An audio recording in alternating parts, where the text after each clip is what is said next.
जीवन की जटिलताएं यूं ही कम नहीं होती, सपनों से भरी आँखें यूं ही नम नहीं होती। शूलों पे खिलके भी जाने क्यों मुरझा गए, सच्चाई यूं ही तो भर भर आँख नहीं रोती। जीवन की जटिलताएं यूं ही कम नहीं होती। जल उठी शम्मा तो परवाने आ गए, परवाने यूं ही तो जल जल के नहीं मरते। सपनों से भरी आँखें यूं ही नम नहीं होती। सागर में मछली ने घर अपना बनाया है, जल बिन यूं ही तड़प के तो मछलियाँ नहीं मरती। जीवन की जटिलताएं यूं ही कम नहीं होती। दुख पड़ने पर सब ही तो अजनबी बन जाते हैं, यूं ही तो अंधियारे में साए गुम नहीं होते। जीवन की जटिलताएं यूं ही कम नहीं होती। सपनों से भरी आँखें यूं ही नम नहीं होती।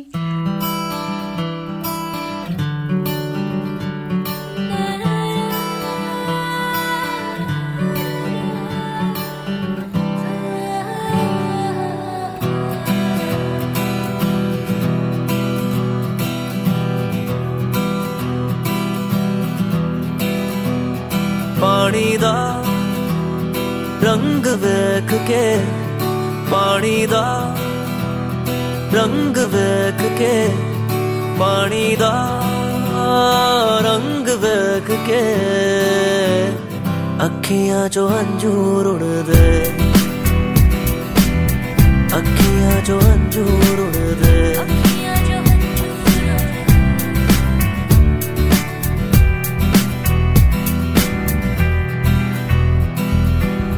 माहियाना आया मेरा, माहियाना आया, माहियाना आया मेरा, माहियाना आया, रांझना ना आया मेरा, माहियाना आया, माहियाना आया मेरा, रांझना ना आया। अखां दा नूर वेख के, अखां दा नूर वेख के अखियां जो अंजूर उड़दे, अखियां जो अंजूर उड़दे, अखियां जो अंजूर उड़दे। कमली हो गई तेरे बिना आजा रांझण मेरे, कमली हो गई तेरे बिना आजा रांझण मेरे। बारिश बरखा सब कुछ बह गई, आया नी जिंद मेरे, बारिश बरखा सब कुछ बह गई, आया नी जिंद मेरे। अखां दा नूर वेख के, अखां दा नूर वेख के अखियां चो अंजूर उड़दे, अखियां चो अंजूर उड़दे, अखियां चो अंजूर उड़दे। कोठे उत्ते बह के अखियां मिलाउंदे, ना जाना हमें तू कभी छोड़, तेरे उत्ते मरदा प्यार तेनू करदा, मिलेगा तुझे ना कोई और। तू भी आ सबको छोड़ के, तू भी आ सबको छोड़ के, मेरी अखियां जो अंजूर उड़ दे, अखियां जो अंजूर उड़ दे। पानी दा रंग वेख के, पानी दा रंग वेख के, पानी दा रंग वेख के, अखियां जो अंजूर उड़ दे, अखियां जो अंजूर उड़ दे, अखियां जो अंजूर उड़ दे, अखियां जो अंजूर उड़ दे, अखियां जो अंजूर उड़ दे,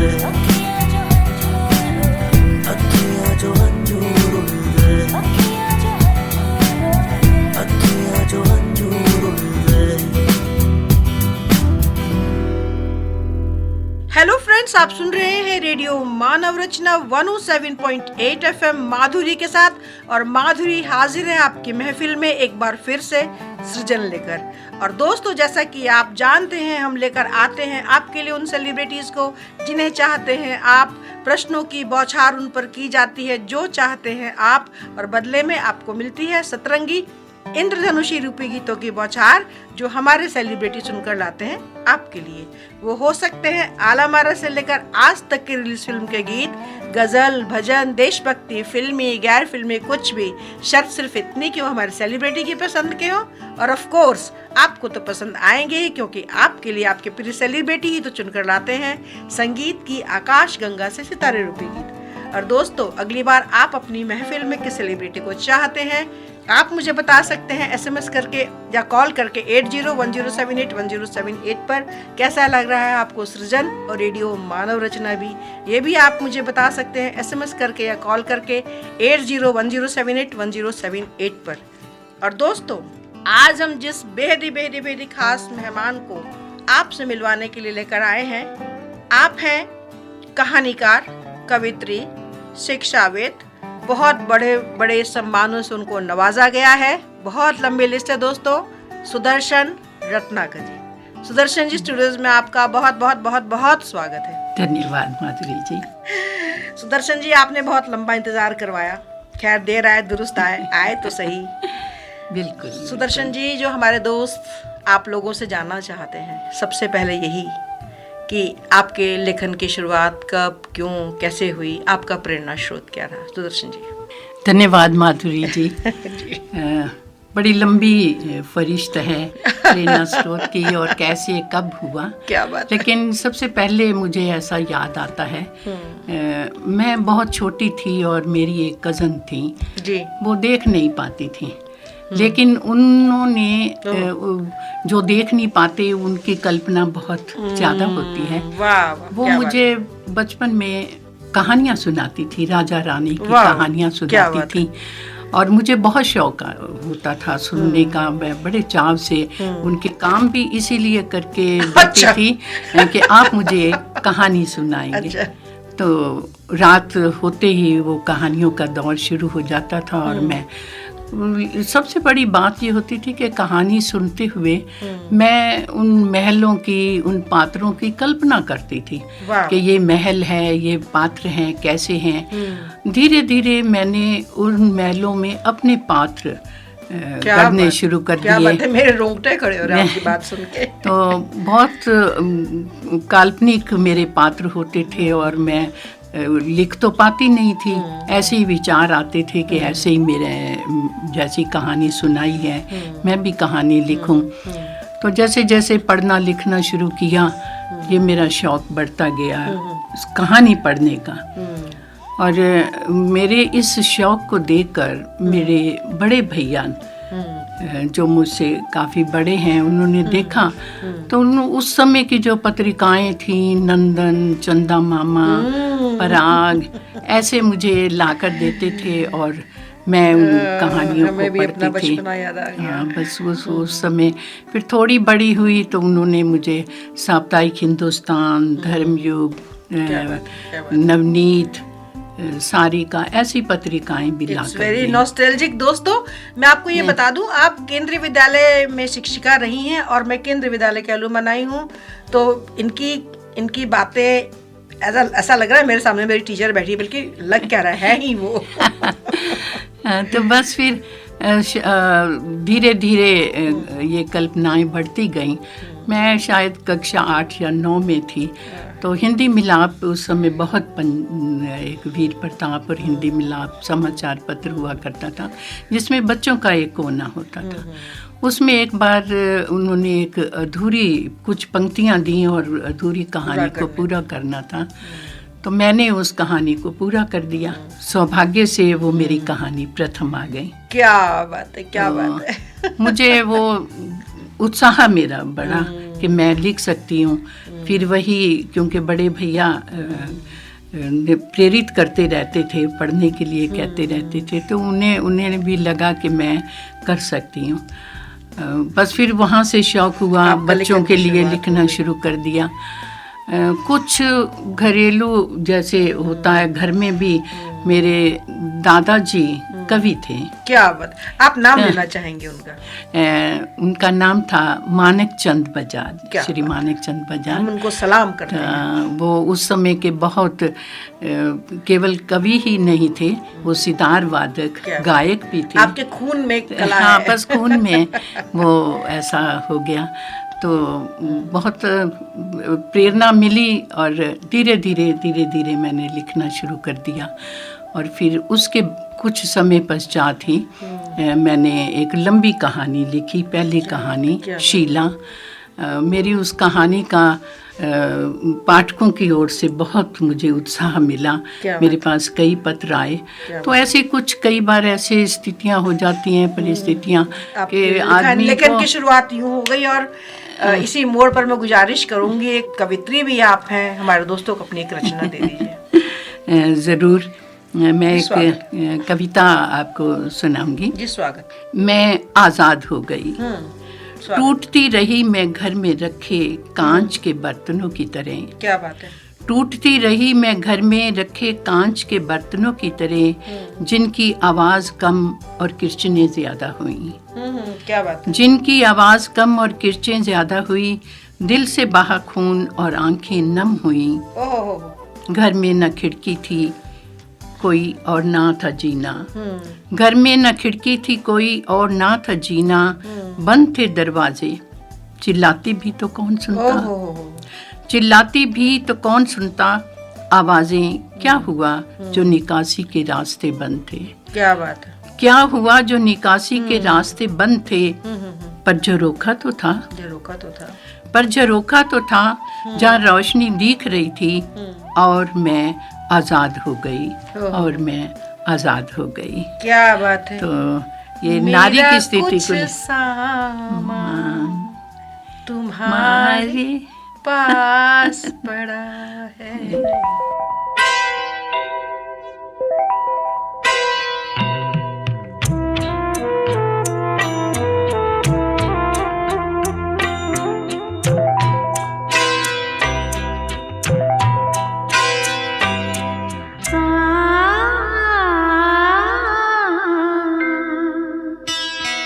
मेरा कुछ सामान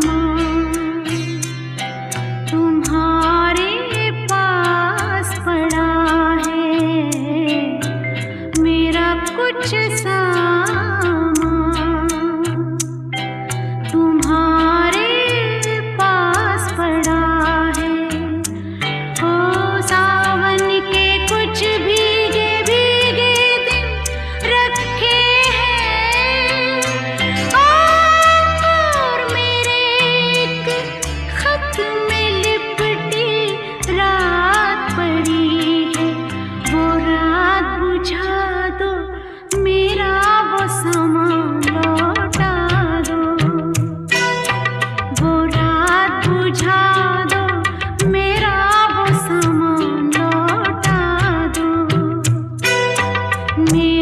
कुछ सामान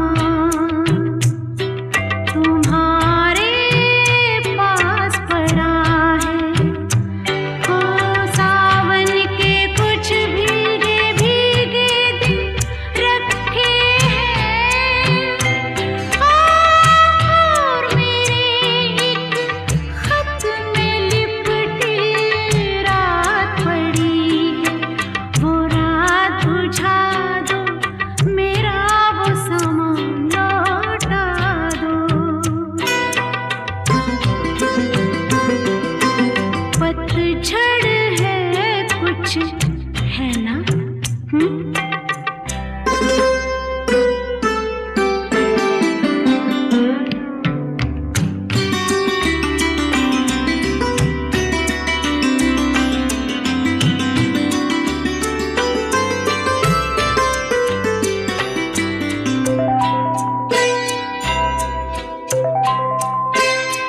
ओ पतझड़ में कुछ पत्तों के गिरने की आहट, कानों में एक बार पहन के लौट आई थी। पतझड़ की वो शाख अभी तक कांप रही है।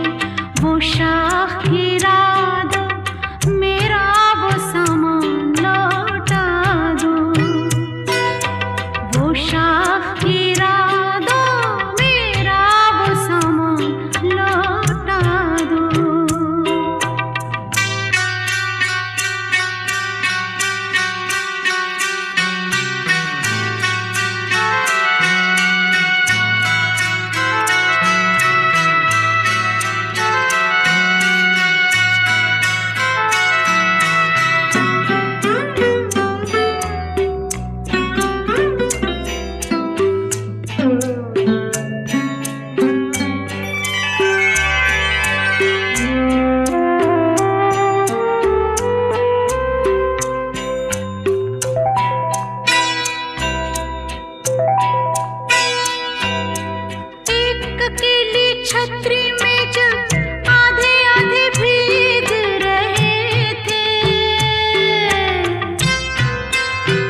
Again to radio Manav Rachna with feel good feel live 107.8 FM पर आप हैं माधुरी के साथ और माधुरी हाजिर है आपकी महफिल में एक बार फिर से सृजन लेकर। और आज हमारे साथ हमारी बेहदी खास मेहमान है, कवित्री हैं, कहानीकार हैं, बहुत लंबी लिस्ट है उनके बारे में कहने के लिए। आप लघु कथा भी लिखती हैं, मेरी गुजारिश करूंगी कि वो सुना दें। सुदर्शन जी, स्टूडियोज में आपका फिर से बहुत स्वागत है। धन्यवाद माधुरी जी। लेकिन मैं बता दूं आपके बारे में कि आपकी बहुत सारी पत्रिकाओं में आपकी सहभागिता रही है, बड़े नाम हैं, लंबी लिस्ट है, लेकिन मैं कुछ के नाम लूंगी। सरिता, गृह शोभा, सारिका, हरिगंधा, हिंदी चेतना, उदंती, कथादेश, नीलांबरा, हिंदी मिलाप, हिंदी प्रताप, बहुत लंबी लिस्ट है।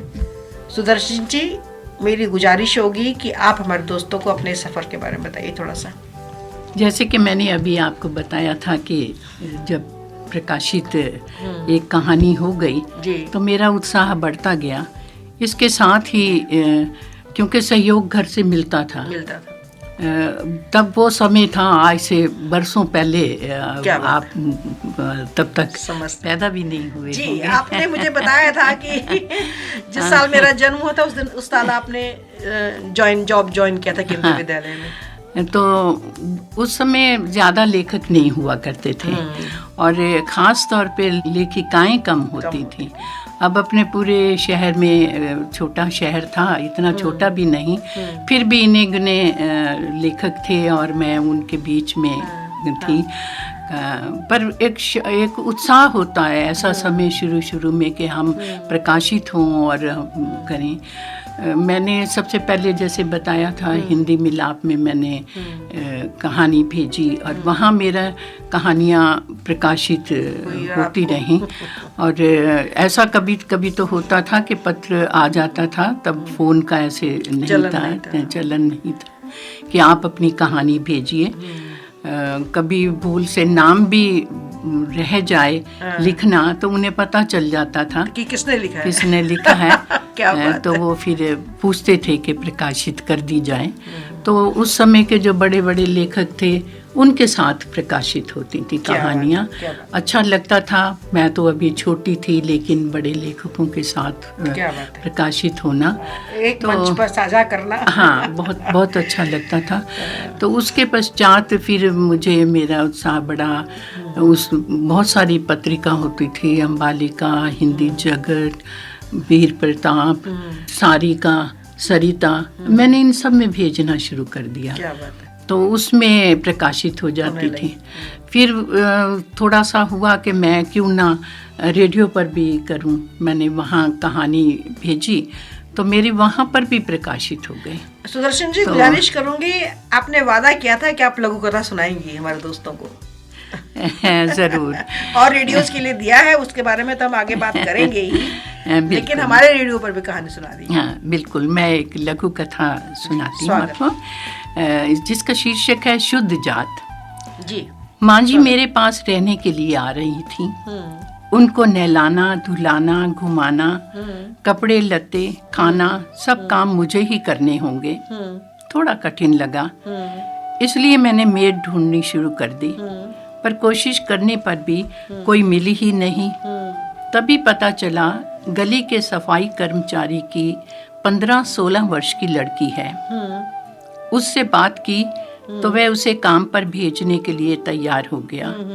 मैंने उसे समझा दिया कि वह किसी को बताएगा नहीं कि उसकी बेटी यहाँ काम करती है। ठीक है। माँ जी को तो बिल्कुल ही नहीं पता चलना चाहिए। ठीक बात है। राधा माँ जी के सारे काम पूरे मन से करती, उन्हीं के कमरे में सोती थी।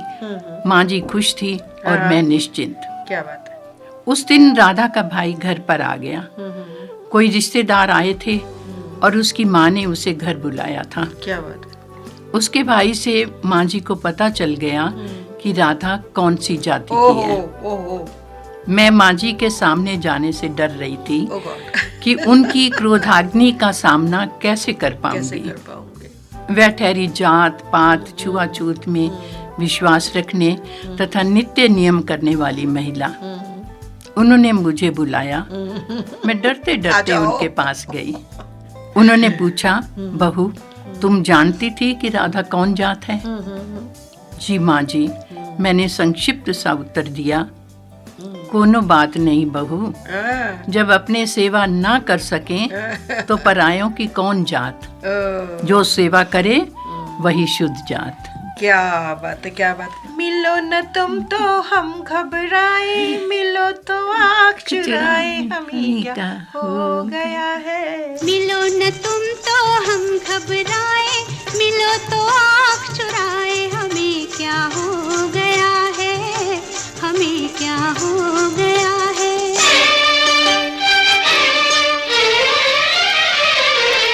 मिलो न तुम तो हम घबराए, मिलो तो आँख चुराए, हमें क्या हो गया है, हमें क्या हो गया है।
Manav Rachna with feel good feel live 107.8 FM पर आप हैं माधुरी के साथ, और माधुरी हाजिर है आपकी महफिल में एक बार फिर से सृजन लेकर। और आज हमारे साथ हमारी बेहदी खास मेहमान है सुदर्शन रत्नाकर जी। आपके साहित्य क्षेत्र में आपने जो काम किया हो उस पर शोध कार्य भी हो चुका है। आपकी पाठ्य पुस्तकों में भी आपकी रचनाएं हैं। आपने हरियाणा की हरिगंधा पत्रिका का 2 बार संपादन भी किया है। सुदर्शन जी, आपका स्टूडियोज में फिर से बहुत स्वागत है। धन्यवाद। सुदर्शन जी, आपने रेडियो के लिए बहुत सारा काम किया है। आज बहुत सालों के इंतज़ार के बाद आप हमारे यहाँ आई हैं। रेडियो रोहतक से और शिमला रेडियो से और यूके के कांची रेडियो और अंबर रेडियो, इसके अलावा बहुत लंबे लिस्ट है। आज हमें आपने बहुत सालों बाद टाइम दिया है अपना। गुजारिश करूंगी अपने सफ़र के बारे में हमारे दोस्तों को बताइए प्लीज़। मेरा जो रेडियो कार्यक्रम था जी। पहले तो केवल इतना होता था कि मैं स्क्रिप्ट भेजती थी। तब रेडियो पे एक शुरू मैंने ऐसे किया, बचपन था तो जैसा अच्छा लगता था वो गानों भरी कहानी ऐसा होता, गीतों भरी कहानी। तो मैंने शौक से उसे भेजी। रेडियो स्टेशन दिल्ली से वो मेरी गानों के साथ हुई। फिर मैंने काफ़ी बार भेजे होते रहे, लेकिन स्वयं जो रेडियो पर रूबरू मैंने कार्यक्रम दिया वो सबसे पहले रेडियो स्टेशन शिमला से दिया। क्या बात। चाहे वो शिक्षा के क्षेत्र में था, लेकिन मेरे आरंभ वहीं से हुआ। उसके पश्चात साहित्य के विधाओं को लेकर मैं रेडियो स्टेशन रोहतक से और दिल्ली से लंबे समय तक जुड़ी रही। रोहतक से सबसे लंबा समय जुड़ा, दिल्ली से भी काफ़ी जाती रहती थी। तो रोहतक तो मेरा 1980 से लेकर 2005 तक कार्यक्रम होता था, जिसमें कहानी वाचन भी होता था, कविताएं होती थी, नारी विमर्श पर काफ़ी चर्चाएं होती थी। तो 3-4 बार मैंने वहाँ स्वयं कंडक्ट भी किया वो प्रोग्राम। क्या बात है। तो अच्छा लगता था। इसी तरह से मेरा यूके के एक अंबर रेडियो स्टेशन है और एक कांची रेडियो स्टेशन है, उसमें भी मेरी रचनाएं आती हैं, कविताएं, कहानियाँ, चर्चा चलता रहता है। तो एक रेडियो स्टेशन से मेरा लंबा नाता रहा है। हमसे आज जुड़ा है। जो आपसे आज जुड़ा है। हाँ, मुझसे तो लेकिन बहुत पुराना नाता है, पर रेडियो की बात रेडियो से बहुत पुराना। आपने बहुत बार कहा।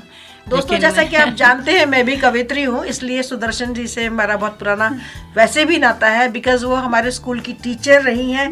वैसा भी नाता है, बहुत सारे रिश्ते, पर रेडियो से हमारे रेडियो में आज पहली बार आई है वो। सुदर्शन जी, इस मोड़ पर गुजारिश करूंगी अपनी रचना हमारे दोस्तों को दे दीजिए। दीजिए, ज़रूर। मैं अपनी एक अब कविता सुनाने जा रही हूँ। शीर्षक है पिता तो बरगद हैं। पिता अब शिला की तरह मौन रहते हैं। क्या बात। पिता अब शिला की तरह मौन रहते हैं, कहते कुछ नहीं पर सहते बहुत हैं। शिथिल होते शरीर और चेहरे की झुर्रियों के नीचे, शिथिल होते शरीर और चेहरे की झुर्रियों के नीचे भावनाओं के सोते बहते हैं, जिसका नीर आंखों से बहता है। जिसका नीर आंखों से बहता है, कहाँ गई वह कड़क आवाज और रोबीला चेहरा।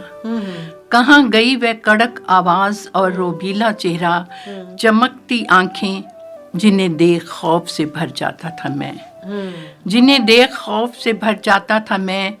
लेकिन पिता के प्यार भरे शब्द, सिर पर रखा स्नेहिल हाथ और गोद में उठा लेना आज भी याद आता है मुझे। और उनका गोद में उठा लेना आज भी याद आता है मुझे। उनके कदमों की आवाज़ सुनकर सहम जाना, उनके कदमों की आवाज़ सुनकर सहम जाना, फिर भी उनके आने की प्रतीक्षा करना, कंधे पर चढ़ना और उनकी पॉकेट से टॉफियाँ लेकर भाग जाना। क्या बात। कंधे पर चढ़ना और उनके पॉकेट से टॉफियाँ लेकर भाग जाना, भूलता ही नहीं मुझे, भूलता ही नहीं मुझे। उंगली पकड़कर मेले में ले जाना, पिता का खिलौने दिलाना, उनका टूट जाना, मेरा रोना, फिर और खिलौने दिलाने का प्रण, कितने सुखद होते थे क्षण। फिर और खिलौने दिलाने का प्रण, कितने सुखद होते थे वे क्षण। बड़े हुए तो बदल गए, बड़े हुए तो बदल गए पिता और मैं, विचार और विचारधारा। बड़े हुए तो बदल गए पिता और मैं, विचार और विचारधारा। वे बरगद हो गए, वह बरगद हो गए और मैं नया उगा कीकर का पेड़। वह बरगद हो गए और मैं नया उगा कीकर का पेड़।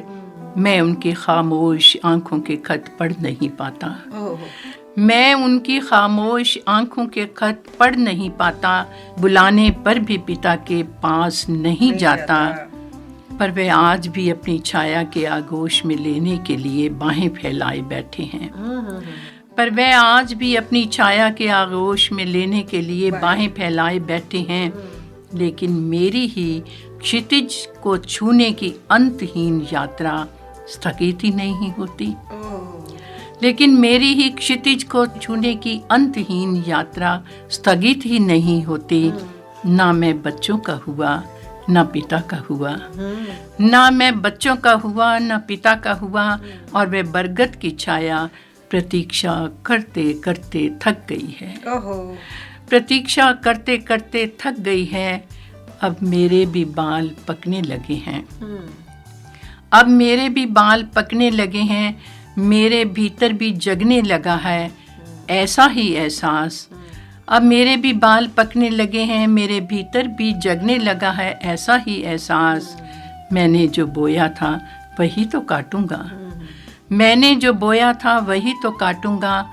वक्त तो लौटेगा नहीं। पिता तो बरगद हैं और मैं कीकर, पिता तो बरगद हैं और मैं कीकर। न टहनियाँ हैं न छाया है, फिर कौन देगा मेरा साथ, फिर कौन देगा मेरा साथ। कोई भी तो नहीं आएगा मेरे पास, कोई भी नहीं आएगा मेरे पास। किसी राह पर, किसी मोड़ पर, कहीं चल न देना तू छोड़ कर।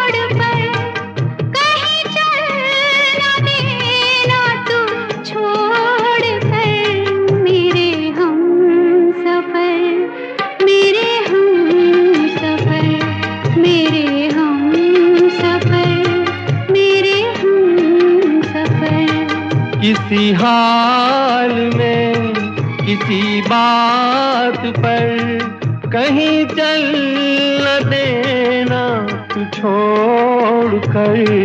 मेरे हम सफर, मेरे हम सफर, मेरे हम सफर, मेरे हम सफर।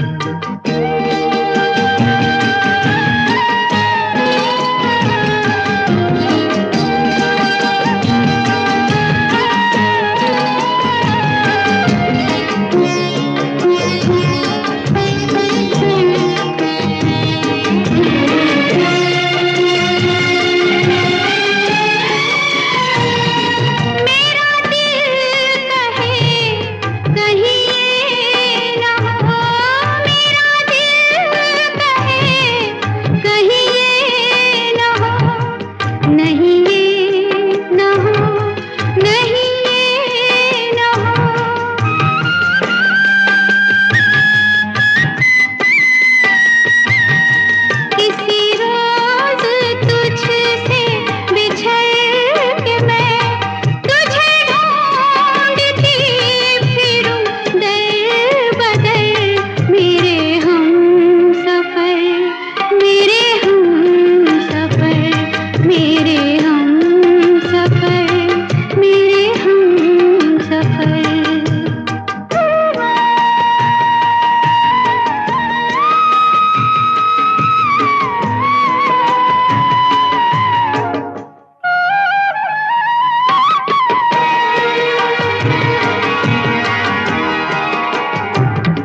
तेरा रंग साया बहार का, तेरा रंग साया बहार का, तेरा रूप आईना प्यार का।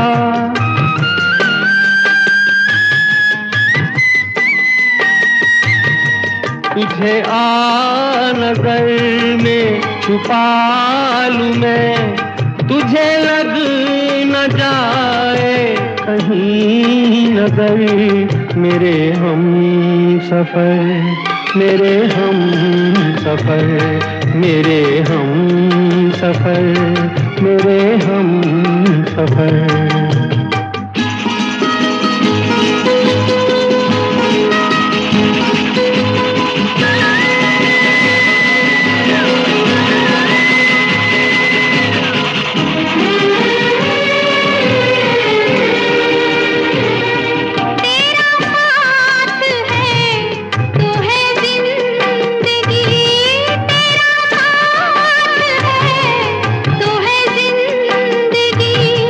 तेरा प्यार है तो है रोशनी, तेरा प्यार है तो है रोशनी। कहाँ दिन ये ढल जाए क्या पता, कहाँ रात हो जाए क्या खबर, मेरे हम सफर, मेरे हम सफर, मेरे हम सफर, मेरे हम सफर। किसी राह में, किसी मोड़ पर, कहीं चल ना देना तू छोड़ कर, मेरे हम सफर, मेरे हम सफर, मेरे हम सफर, मेरे हम सफर।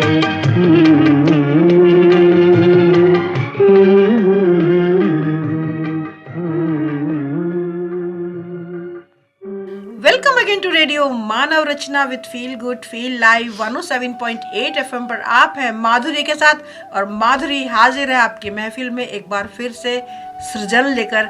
और आज हमारे साथ हमारी भेदी खास मेहमान हैं सुदर्शन रत्नाकर जी। आपकी 26 पुस्तकें हैं, आपकी 102 संयुक्त संकलन है, और बहुत सारा आपने काम किया हुआ है साहित्य के क्षेत्र में। सुदर्शन जी, स्टूडियोज में आपका फिर से बहुत बहुत बहुत बहुत स्वागत है। धन्यवाद। सुदर्शन जी, आपने उपन्यास, कविता, कहानी, लघु कथा, हाइकू, सदीका, ताका, हर्बट, संस्मरण, बहुत सारी विधाओं पर आपने काम किया। बहुत सारी आपकी पुस्तकें हमने बताया ही। आपकी 4-5 पुस्तकें जो हैं अभी प्रकाशनाधीन भी हैं, इंतज़ार रहेगा। और दोस्तों, वादा करती हूँ जब वो पुस्तकें उनकी आ जाएंगी फिर मैं आपको लेकर आऊँगी मिलवाने के लिए। आपकी पुस्तकें हैं क्या वृंदा लौट आई, यादों के झरोखों से, फूलों की सुगंध, दोष किसका था, मैं नहीं जानती, कितने महायुद्ध, लंबे लिस्ट है दोस्तों। सुदर्शन जी, गुजारिश होगी इस सफ़र के बारे में हमारे दोस्तों को बताइए। बिल्कुल माधुरी जी, स्वागत। जैसा मैंने आपसे बताया कि प्रकाशित तो बहुत हो चुका था जी। मैं कहानियाँ लिखती थी। पहले मेरा प्रारंभ जो है वो कहानियों से ही हुआ था जी। कहानियाँ लिखी थी और उपन्यास एक था जी। 35-36 कहानियाँ मैंने 2-3 साल में 60 से लेकर 63 तक लिख ली थी। और एक उपन्यास जो मेरा वीर प्रताप में साप्ताहिक उसमें आता था। क्या बात है। लेकिन मैंने उसको पुस्तक रूप में कभी दे नहीं पाई। कभी नहीं दे, इंतजार रहेगा हम लोगों को। उससे भी नहीं दे पाई। और जो कहानियाँ मेरी प्रकाशित होती थी उसमें पत्र पत्रिकाओं में, और लेकिन मैंने ये सोच कर के बस छप गई कि बाद में ऐसे सोचा कि मुझे पुस्तकों का भी प्रकाशन करवाना चाहिए। तो मेरी पहली पुस्तक जो कविता की मैंने दी, युग बदल रहा है, और फिर उसके पश्चात मैंने कहानियों की पुस्तकें शुरू की। तो अभी तक मेरे 10 कहानी संग्रह हैं, 11वां अभी प्रकाशनाधीन है, आ जाएगा 25 में। क्या बात है। उसमें इंतजार रहेगा। श्रेष्ठ कृति भी पुस्तकों को मिल चुका है हरियाणा साहित्य अकादमी से, क्या बात। श्रेष्ठ कृति पुरस्कार भी। जी, उसके बारे में तो हम बात करेंगे ही। हाँ, और इसी तरह से मैंने उपन्यास प्रकाशित, मेरे उपन्यास से 2 हैं, क्या वृंदा लौट पाई और यादों के झरोखे से। यादों के झरोखे का दूसरा संस्करण भी आ गया है, जिसका मैंने जिक्र किया है, उसमें वीर प्रताप में धारावाहिक रूप से आया था। वो मैंने पुस्तक रूप में मैं नहीं लाई, वो कहाँ उसे क्योंकि संशोधन करना पड़ता, उस समय की परिस्थितियाँ और फिर वो मेरे एक तरह से बचपन का 20-22 वर्ष की उम्र में लिखा था, भाषा और बहुत का अंतर आ गया, तो उसको मैं नहीं कर पाई और ना मैं उसे पुस्तक रूप में लेकर आई हूँ। लेकिन ये 2 उपन्यास, जिसमें मेरा एक दूसरे उपन्यास का द्वितीय संस्करण भी आ गया है। इसी तरह से कविता जो है वो मेरे 5 संकलन हैं, इसके संग्रह हैं। युग बदल रहा है, आसमान मेरा भी है, एक नदी एहसास की, उठो आसमान छू लें और बोलो ना निर्झर। और इसके अतिरिक्त हाइकू की पुस्तकें हैं 3, म्हाइया की है, तांका की है, सिद्धोका की है और संस्मरण है। क्या बात। संस्मरण एक तो पुस्तक प्रकाशित अभी हुई है 2024 में, और एक और की तैयारी है संस्मरण की। तो इस तरह से मिलाकर 25-26 किताबें हैं, और मैंने आपने भी बताया 5 पुस्तकें आशा करती हूँ कि 25 में पूरी हो जाएंगी। सुदर्शन जी, गुजारिश करूंगी इस मोड़ पर हमारे दोस्तों को अपनी एक रचना दे दीजिए। चलिए जी, स्वागत है। कविता है जी, स्वागत। मैंने पक्षियों के कुछ पंख इकट्ठा किए और उनसे उड़ने लगी। क्या बात है। मैंने पक्षियों के कुछ पंख इकट्ठा किए और उनसे उड़ने लगी। उड़ते उड़ते दूर दूर तक आसमान को छूने लगी। क्या बात है। उड़ते उड़ते दूर दूर तक आसमान को छूने लगी।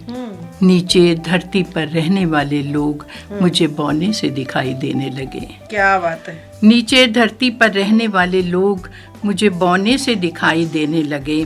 चांद सितारों की चकाचौंध में, चांद सितारों की चकाचौंध में मैं ये भी भूल गई कि कब मौसम बदलते हैं, कब मौसम बदलते हैं, कब अवसाद की काली परछाइयाँ मनुष्य को घेर लेती हैं, कब अवसाद की काली परछाइयाँ मनुष्य को घेर लेती हैं। और मनुष्य प्रवंचना किसी से नहीं, स्वयं से ही करता है। मनुष्य प्रवंचना किसी से नहीं, स्वयं से ही करता है। और इसी दोराहे पर खड़ा मन, और इसी दोराहे पर खड़ी मैं ये भूल गई कि उधार लिए पंखों से उड़ा तो जाता है, कि उधार लिए पंखों से उड़ा तो जाता है, लेकिन उन पंखों से नीचे नहीं उतरता मन, लेकिन उन पंखों से नीचे नहीं उतरता मन।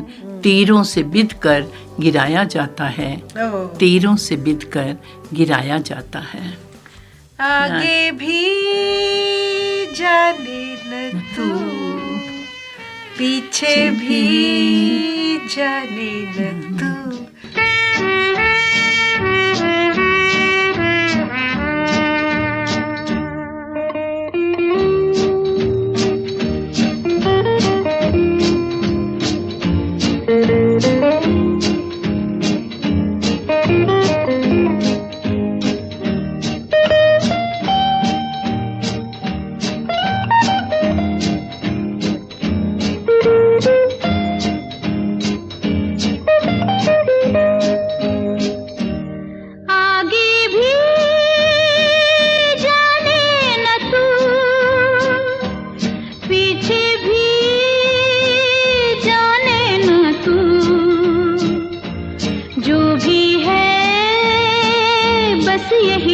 पल है, आगे भी जाने न तू,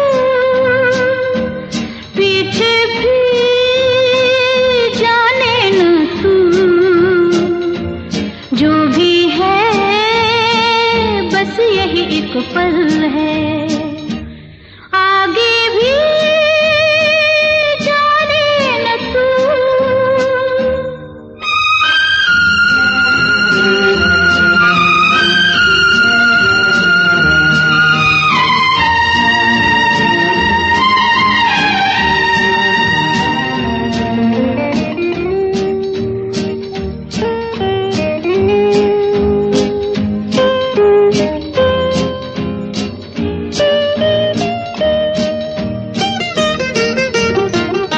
अनजाने सायों का राहों में डेरा है, अनदेखी बाहों ने हम सबको घेरा है। ये पल उजाला है, बाकी अंधेरा है, ये पल गवाना ना, ये पल ही तेरा है। जीने वाले सोच ले, यही वक्त है कर ले पूरी आरज़ू, आगे भी जाने न तू, पीछे भी जाने न तू। जो भी है बस यही एक पल है।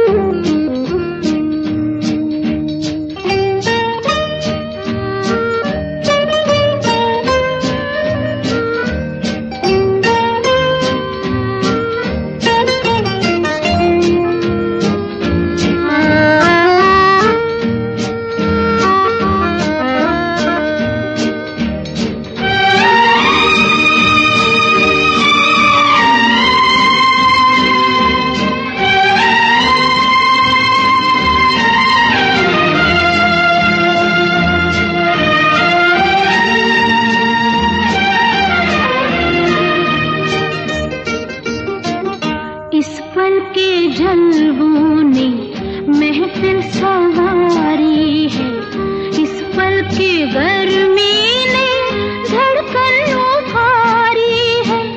इस पल के होने से दुनिया हमारी है, ये पल जो देखो तुम सदियों पे भारी है। जीने वाले सोच ले, यही वक्त है कर ले पूरी आरज़ू, आगे भी जाने न तू, पीछे भी जाने न तू। जो भी है बस यही एक पल है, आगे भी जाने न तू।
ठिकाना है इस पल के आगे की हर शय फसाना है। कल किसने देखा है, कल किसने जाना है, इस पल से पाएगा जो तुझको पाना है। जीने वाले सोच ले,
radio Manav Rachna with feel good feel live 107.8 FM पर आप हैं माधुरी के साथ और माधुरी हाजिर है आपकी महफिल में एक बार फिर से सृजन लेकर। और आज हमारे साथ हमारी बेहदी खास मेहमान है सुदर्शन रत्नागर जी।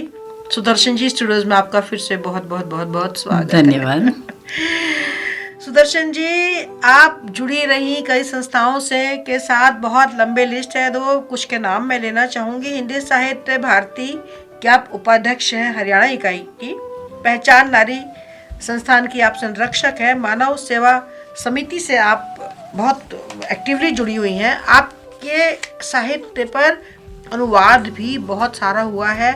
आपकी उर्दू, पंजाबी, अवधी, नेपाली, गढ़वाली, भोजपुरी, ब्रिज, बंगाली, अंग्रेजी, बहुत सारी भाषाओं में आपके साहित्य का अनुवाद हुआ है।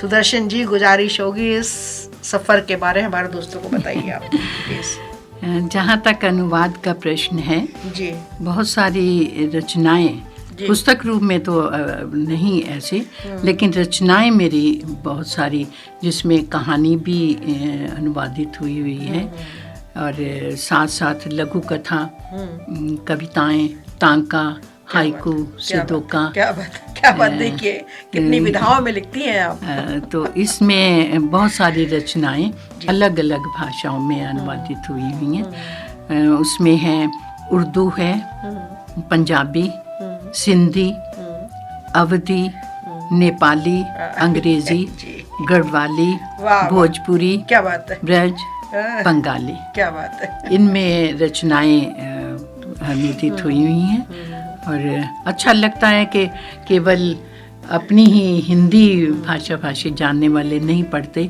दूसरे लोग भी पढ़ते हैं, साहित्य के माध्यम से, साहित्य के माध्यम से पहुंच पाते हैं। बिल्कुल, उनको भी हिंदी जो लिखते हैं वो गढ़वाली में भी पढ़ लेते हैं, अवधी के भी पढ़ते हैं, तो अच्छा लगता है, पाठक ज्यादा मिल जाते हैं इस क्षेत्र में। क्या बात है, बहुत। तो और संस्थाओं के बारे में बताइए। हाँ, एक तो मैं हिंदी साहित्य भारती बहुत बड़ी संस्था है जो केवल भारत में ही नहीं, पूरे भारत में तो है ही है, विदेशों में भी आप उपाध्यक्ष हैं हरियाणा। मैं हरियाणा प्रांत के उपाध्यक्ष हूँ और बहुत अच्छा काम कर रहे हैं। एक दूसरे को जानना, देश विदेश के जितने लेखक हैं, साहित्यकार हैं, उनको पहचानना, जानना बहुत अच्छा इससे होता है। दूसरी पहचान नारी शक्ति में, उसकी संरक्षक हूँ। मानव सेवा समिति है, उर्दू दोस्त है, अब उनकी सबकी मानव सेवा समिति की तो काफ़ी काम करते हैं उसमें, लेकिन बाकी फरीदाबाद में बहुत सारी संस्थाएं हैं जिनसे जुड़े हुए हैं। तो जितनी भी हैं सबसे जुड़े हुए हैं। इन्हीं संस्थाओं के माध्यम से मेरी और आपकी बिल्कुल इन्हीं संस्था हैं क्योंकि और संस्थाओं में जाते हैं तो जाने में एक दूसरे को पहचानना करना, जितने भी साहित्यकार हैं उनसे जान पहचान होती है, तो बहुत अच्छा लगता है। गुजारिश करूंगी इस मोड़ पर हमारे दोस्तों को रचना दे दीजिए आप। एक कविता सुनाने जा रही हूँ। स्वागत। उठ आसमान छूले, उठ आसमान छूले वे तेरा भी है। क्या बात है। उठ आसमान छूले वे तेरा भी है, पंख फैला और उड़ान भरने की हिम्मत रख। पंख फैला और उड़ान भरने की हिम्मत रख, बंद दरवाजों के पीछे आहें भरने और आंसू बहाने से कुछ नहीं होगा। क्या बात है। बंद दरवाजे के पीछे आहें भरने और आंसू बहाने से कुछ नहीं होगा, किवाड़ खोल और खुली हवा में सांस लेकर देख। क्या बात है। किवाड़ खोल और खुली हवा में सांस लेकर देख, तुम्हारी सुप्त भावनाएं जग जाएंगी, जिन्हें तुमने पोटली में बांधकर मन की तहों में छिपा कर रखा है। क्या बात है। जिन्हें तुमने पोटली में बांधकर मन की तहों में छुपा कर रखा है। उठ स्वयं को जान, उठ स्वयं को जान, अपनी शक्ति को पहचान। क्या बात है। इच्छाओं को हवा दो, चिंगारी को शोलों में बदलने दो। इच्छाओं को हवा दो, चिंगारी को शोलों में बदलने दो। आंखें खोलो और अपने सपने को जगने दो। क्या बात। आंखें खोलो और अपने सपनों को जगने दो। उठ पहाड़ को लांग ले। क्या बात है। उठ पहाड़ को लांग ले जहाँ तुम्हारे सपनों के इंद्रधनुषी रंग बिखरे हैं। क्या बात है। उठ पहाड़ को लांग ले जहाँ तुम्हारे सपनों के इंद्रधनुषी रंग बिखरे हैं। जाग रूढ़ियों की दीवारें तोड़ दे। क्या बात है। जाग रूढ़ियों की दीवारें तोड़ दे। बढ़ा कदम और चांद पर जाने की तैयारी कर। बढ़ा कदम और चांद पर जाने की तैयारी कर। लांग जा वो सारी सीमाएं जो तुम्हारा रास्ता रोकती हैं। क्या बात है। लांग जा वो सारी सीमाएं जो तुम्हारा रास्ता रोकती हैं। कमतर मत आंक स्वयं को। बहुत खूब। कमतर मत आंक स्वयं को। उठ बाहें फैला और उड़ने की तैयारी कर। क्या बात है। उठ बाहें फैला और उड़ने की तैयारी कर। नहीं तो जीवन यूं ही तिल तिल जीकर निकल जाएगा। तिल तिल जीकर निकल जाएगा। अजीब दास्ता है ये, कहाँ शुरू कहाँ खत्म। ये मंजिलें हैं कौन सी, न वो समझ सके न हम।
का प्यार लेके तुम नया जहां बसाओगे, किसी का प्यार लेके तुम नया जहां बसाओगे। ये शाम जब भी आएगी तुम हमको याद आओगे। अजीब दास्तां है ये, कहाँ शुरू कहाँ खत्म, ये मंजिल है कौन सी, न हो समझ सकी न। Welcome again to radio Manav Rachna with feel good feel live 107.8 FM पर आप हैं माधुरी के साथ और माधुरी हाजिर है आपकी महफिल में एक बार फिर से सृजन लेकर। और आज हमारे साथ हमारी बेदी खास मेहमान है सुदर्शन रत्नाकर जी। सुदर्शन जी स्टूडियोज में आपका फिर से बहुत स्वागत है। धन्यवाद माधुरी जी। दोस्तों सुदर्शन जी ने बहुत सारे अवार्ड लिए हैं, बहुत लंबे लिस्ट है उनके सम्मानों की, पर मैं कुछ के नाम लूंगी। महाकवि सूरदास आजीवन साहित्य साधना पुरस्कार, श्रेष्ठ महिला रचनाकार, राष्ट्रीय पुरस्कार शिक्षा के क्षेत्र में आपको मिला हुआ है। चौधरी मोहर सिंह कंबोज सम्मान से आप सम्मानित है। कवित्री महादेवी वर्मा सम्मान, कवित्री महादेवी वर्मा राष्ट्रीय शिखर सम्मान, प्रज्ञा साहित्य सम्मान, राष्ट्रीय रत्न अवार्ड, साहित्य सभा से सम्मानित है। बहुत लंबे लिस्ट है दोस्तों। और सुदर्शन जी इतना सारा आपने काम किया हुआ है साहित्य के क्षेत्र में, आपके साहित्य के काम पर पीएचडी भी हुई है, आपकी रचना पाठ्य पुस्तकों में भी है। तो एक तो आपको इतना अवार्ड, इतने सारे अवार्ड्स मिले, इसके बारे में थोड़ा बताइए हमारे दोस्तों को। साथ में ये कि इतना सारा आपने काम किया, इतने सारे अवार्ड्स लिए, सम्मान लिए, आपका इस सफलता के पीछे किसका हाथ है? जरूर माधुरी जी। जैसे कि आपने बताया जी, अभी मुझे जो कुछ 2-3 वर्ष पहले ही मिला है जी। हरियाणा साहित्य अकादमी से क्या बात। महाकवि सूरदास आजीवन जी, जी, जी। साहित्य साधना का पुरस्कार मिला है। ये हरियाणा का बहुत बड़ा पुरस्कार है। जी जी जी। इससे पहले हम गौरवान्वित महसूस करते हैं। श्रेष्ठ महिला रचनाकार का पुरस्कार भी मुझे मिला जी। हुआ है। और इसके साथ और भी पुरस्कार काफ़ी सारे हैं। लिस्ट तो लंबी है, मैं भी 2-4 नाम वो मैंने पहले बता बताने दिया दोस्तों को। इसमें है कवयित्री महादेवी वर्मा सम्मान अखिल भारतीय अभिनंदन समिति से, महादेवी वर्मा राष्ट्रीय शिखर सम्मान। जी जी, ये तो हमने नाम लिए ही है सारे। और ये समस्तीपुर से ये संस्था है, उससे प्रज्ञा साहित्यिक सम्मान, साहित्य सभा कैथल के द्वारा भी सम्मानित हुई हैं। राष्ट्रीय रत्न अवार्ड, ये बहुत बड़ा अवार्ड है, ये भी है, ये राष्ट्रीय महिला जागृति मंच की ओर से है। क्या बात। संस्कृति संगम यहाँ से भी है। शब्द शक्ति, लघु कथा, हरियाणा प्रादेशिक लघु कथा मंच की ओर से। और भी बहुत सारी लिस्ट बहुत लंबी है, बहुत लंबी लिस्ट है। आप बताइए कौन है आपकी सफलता के पीछे? सो मिला जुला कर 30 संस्थाओं के द्वारा सम्मानित हुई हैं। तो मेरी इन रचनाओं पर जो मेरा साहित्य, इसमें कुरुक्षेत्र विश्वविद्यालय की ओर से बहुत सारे छात्रों के द्वारा एमफिल की हुई और पीएचडी की हुई। देखा दोस्तों किस हस्ती से आपकी मुलाकात आज हो रही है। तो ये बस जो कुछ भी लिखा जाता है उसके पीछे सबसे पहले तो माँ शारदा का आशीर्वाद होता है। बिल्कुल बिल्कुल। इसके बिना एक अक्षर भी नहीं लिख सकते। जब आदेश होता है माँ भारती का तभी कुछ लिखा जाता है। विचार तो सभी को आते हैं, कल्पनाएं भी करते हैं, लेकिन जिसको आशीर्वाद मिला होता है काम वही कर सकता है। तो पहला आशीर्वाद, पहली प्रेरणा तो माँ ही है जिन्होंने दिया। फिर उसके बाद ये कि मैंने शुरू में आपको बताया था कि परिवार में एक साहित्यिक माहौल था और उसका प्रभाव पड़ता है। जैसे मेरे दादाजी बहुत कवि थे और सितार प्रेरणा स्रोत रहे। तो वो कलाकार थे, कला प्रेमी थे, तो उसका प्रभाव स्वाभाविक रूप से ही आ जाता है मन में। लेकिन सब कुछ होने के बाद भी कहीं ना कहीं एक बच्चे को जैसे उंगली पकड़कर चलना सिखाया जाता है, ऐसे ही हर लेखक को कोई ना कोई एक सहारा, कोई ना कोई प्रेरणा मिलती है उत्साह बढ़ाने के लिए। तो मुझे सबसे पहले तो परिवार से सहयोग मिला। जैसे मैंने शुरू में ही बताया था कि मेरे बड़े भैया ने मुझे हमेशा प्रेरित किया, सहयोग दिया मुझे। और उसके पश्चात विवाह हुआ तो मैं बड़ी सौभाग्यशाली रही कि मेरे पति डॉक्टर एम.एल. रत्नाकर, मोहनलाल रत्नाकर, वो स्वयं भी साहित्यकार थे। क्या बात है। तो मुझे और मेरी वहाँ से भी आपको एक हाँ, तो घर में ऐसा एक माहौल, मेरी सिस्टर ला भी हैं, वो भी साहित्यकार हैं। क्या बात है। तो नाम हाँ जी, हाँ, लीजिएगा प्लीज। उनका नाम है राजकरनी अरोड़ा। और आपसे गुजारिश करूंगी उनको भी लेके आने में सहयोग कीजिएगा। तो ज़रूर।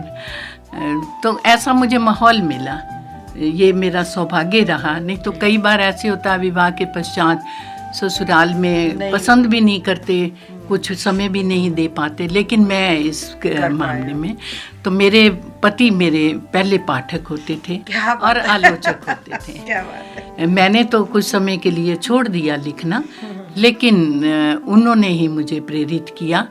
और एक साहित्यकार होती थी डॉक्टर निर्मला जैन, तो मैं थोड़ी सी अवसाद में रहती थी कि मैं कुछ लिख नहीं पाती। उन्होंने मुझे समझाया कि हर गृहिणी के जीवन में ऐसा समय आता है, हमारे जीवन में भी आया था, कई वर्ष तक नहीं लिखा, तो आप मत सोचो। सो मुझे कुछ प्रेरणा आपको मिलती रही, प्रेरणा मिलती रही आपको। सफलता के पीछे आपके बहुत लोग रहे। गुजारिश करूंगी कि एक रचना हमारे दोस्तों। हाँ, उससे पहले मैं एक नाम और भी लेना चाहूँगी कि एक साहित्यकार हैं, बहुत बड़े साहित्यकार, रामेश्वर काम्बोज हिमांशु। क्या बात। मेरे पति जब चले गए तो उसके पश्चात मेरे काम्बोज जी ने और मेरी सिस्टर ला ने मुझे बहुत सहयोग दिया, मुझे आगे बढ़ाने में। काम्बोज जी ने विशेष तौर पर आज तक भी मुझे प्रोत्साहित करते रहते हैं और सहयोग देते हैं। मैं उनका ये आभार कभी नहीं भूल सकती। रचना का आपका इंतजार है। रचना आती कविता है रिश्तों के घनीभूत जंगल। स्वागत। 10-20 पेड़ जंगल नहीं होते, 10-20 पेड़ जंगल नहीं होते, जंगल होते हैं गहरे घने, जहाँ आसमान को छूते पेड़ होते हैं। कंटीली झाड़ियाँ और नोकदार पत्तियाँ होती हैं, छाया देते हैं पेड़। छाया देते हैं पेड़, लताओं का आधार होते हैं पेड़। क्या बात। हिंसक पशुओं का घर होते हैं जंगल, हिंसक पशुओं का घर होते हैं जंगल, मासूम पशुओं की पनाह घर होते हैं जंगल। डराते हैं ये जंगल, क्या बात। डराते हैं ये जंगल, रास्ता रोकते हैं ये जंगल, पर बड़े सुंदर भी होते हैं ये जंगल। क्या बात। पर बड़े सुंदर भी होते हैं ये जंगल। नदियाँ झरने भी बहते हैं यहाँ, नदियाँ झरने भी बहते हैं यहाँ, आदिवासी भी रहते हैं वहाँ। एक अलग ही दुनिया है बस्ती, एक अलग ही दुनिया है बस्ती इधर। तम है पर चांद तारों की चांदनी भी बरसती है उधर। क्या बात है। प्रकृति का उपहार होते हैं ये घने जंगल, प्रकृति का उपहार होते हैं ये घने जंगल। क्या बात है। जड़ी बूटियों का भंडार होते हैं ये जंगल। क्या बात है। वर्षा का आधार होते हैं ये जंगल, पर आज अपनी किस्मत पर रोते हैं जंगल। पर आज अपनी किस्मत पर रोते हैं जंगल। औद्योगिक विकास की कुल्हाड़ी से कट रहे हैं जंगल। नहीं रही वो रौनकें, नहीं रही वो रौनकें, नहीं रहे वे पनाहगर। भटक रहे हैं जानवर, खाली हो रही हैं बस्तियाँ। भटक रहे हैं जानवर, खाली हो रही हैं बस्तियाँ। विलुप्त हो रही हैं जनजातियाँ। खिलवाड़ कर रहा है मानव, खिलवाड़ कर रहा मानव प्रकृति के उपहार से। काटना तो पड़ेगा जो बो रहा संसार में। दोस्तों जंगल बाहर ही नहीं होते। दोस्तों, जंगल बाहर ही नहीं होते, मन के भीतर भी होते हैं गहरे जंगल, भावनाओं के, एहसासों के। दुख, उदासी, पीड़ा के चुभते हैं कांटे, खुशियों की शीतल छाया भी देते हैं जंगल। काटना मत इन जंगलों को, काटना मत इन जंगलों को, नहीं तो सूने हो जाएंगे मन के जंगल, और बिखर बिखर जाएंगे रिश्तों के घनीभूत जंगल, रिश्तों के घनीभूत जंगल। जिंदगी का सफर है ये कैसा सफर, जिंदगी का सफर है ये कैसा सफर, कोई समझा नहीं, कोई जाना नहीं।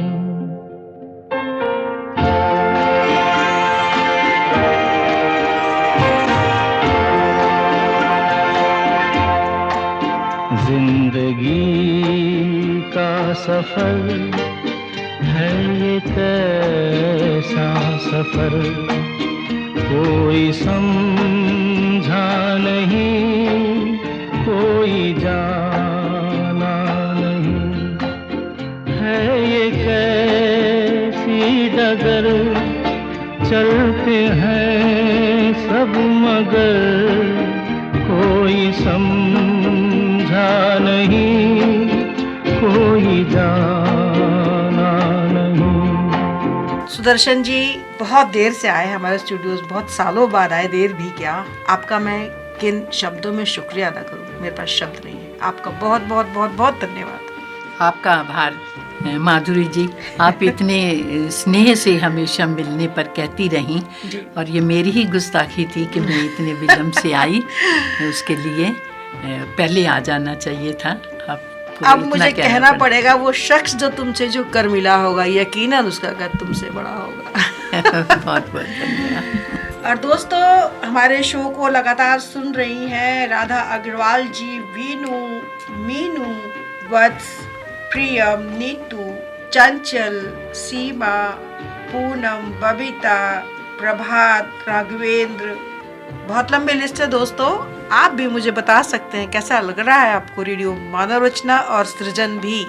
SMS करके या कॉल करके 8010781078 पर।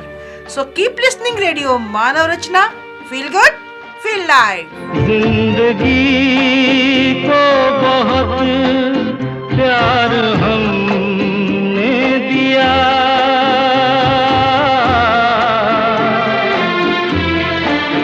मौत से भी मोहब्बत निभाएंगे हम, रोते रोते ज़माने में आए मगर, हंसते हंसते ज़माने से जाएंगे हम।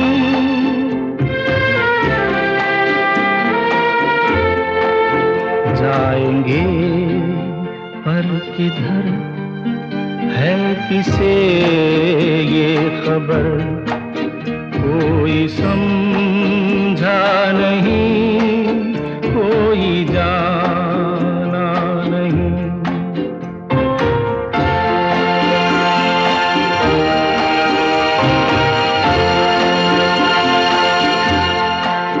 ऐसे जीवन भी हैं जो जिए ही नहीं,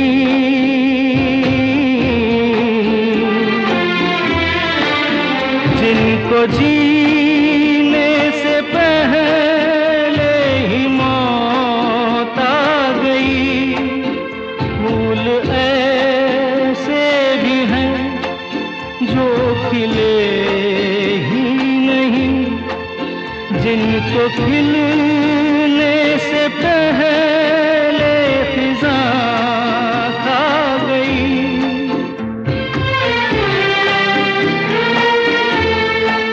है परेशान नजर, थक गए कोई समझा नहीं, कोई जाना नहीं। जिंदगी का सफर है ये कैसा सफर, कोई समझा